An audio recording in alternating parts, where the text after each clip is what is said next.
Yes.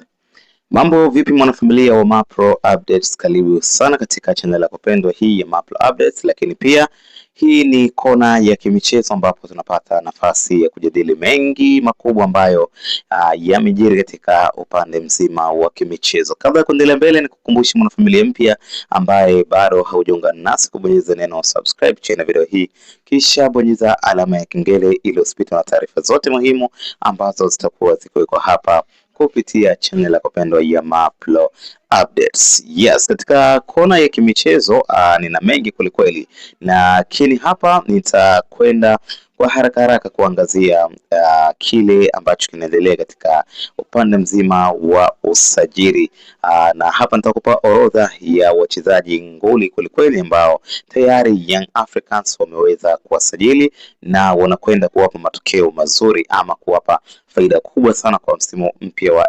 2026-2027. Kumbuka Young Africans wanakwenda katika michuano ya ligi ya mabingwa barani Afrika, CAF Champions League, ikiwa ni mara ya kwanza nataka kwenda kuandika historia ya kufika walau hatua ya nusu fainali ama kufika fainali ya ligi ya mabingwa barani Afrika. Sasa usajili uliofanyika ni usajili wa aina yake.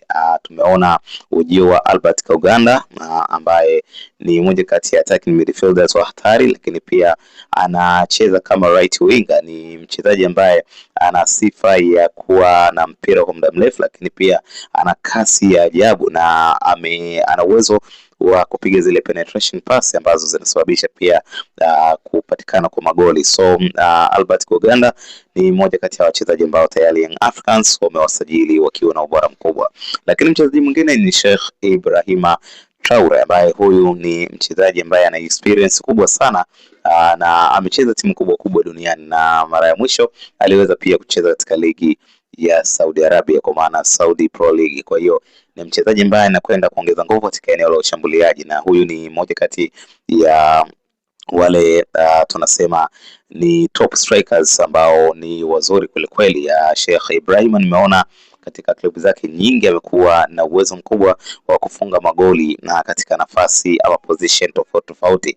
Kwa hiyo Young Africans katika eneo la ushambuliaji kwa sasa wanakwenda kulimaliza, kwa sababu Ibrahima Traore ni miongoni mwa wachezaji ambao wanafanya attacking za kufa mtu. Kwa hiyo ni faida kubwa kwa Yanga pia kuwa na aina ya top striker kama Ibrahima Traore. Lakini mchezaji mwingine ambaye pia ni faida kubwa sana kwa Yanga ni mchezaji Peter Shalulile. Ni mmoja kati ya wachezaji ambao tulishaelezea tangu awali kwamba ana uzoefu mkubwa, lakini pia ana mafanikio makubwa sana, hususan akiwa na kikosi cha Mamelodi Sundowns ya Afrika Kusini, ambapo aliweza kushinda mataji mengi ya ligi kuu ya Afrika Kusini, lakini pia aliweza kushinda kombe la ligi ya Afrika kwa maana African Football League AFL kwa mara ya kwanza, lakini pia ameweza kuchukua medali ya ubingwa wa ligi ya mabingwa barani Afrika CAF Champions League sambamba na ubingwa wa kombe la shirikisho. Kwa hiyo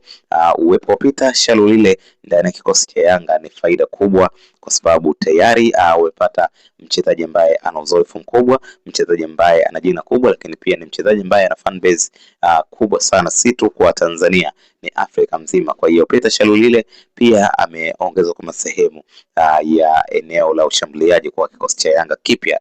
Lakini zaidi ya hapo tukumbuke pia Young Africans wamemrudisha mchezaji yao Dennis Nkane ambaye alikwenda kule TRA United na sasa amerejea rasmi kama sehemu ya kikosi hiko. Tunafahamu kwamba Dennis Nkane ni mmoja kati ya madogo ambao wamekuwa na uwezo mkubwa sana na ameonyesha ukomavu na ukubwa wake na ubora wa kipaji alichokuwa nacho. Kwa hiyo kurudi kwake inakwenda kuongeza nguvu pia katika upande mzima wa kikosi cha Yanga. Lakini sambamba na hayo tunaona pia kuna wachezaji wengi wa ndani ambao walisajiliwa akiwemo Choga Boy ambaye kiukweli anakwenda kuongeza nguvu pia katika kikosi hiko, Mabula vile na wachezaji wengine wengi ambao wanatajwa kuja kujiunga na Yanga, akiwemo aliyekuwa mchezaji wa klabu hiyo Faisal Salum Faitoto ambaye tunaarifiwa kwamba muda wote kuanzia sasa Young Africans watamtangaza kurejea katika kikosi hiko cha Yanga.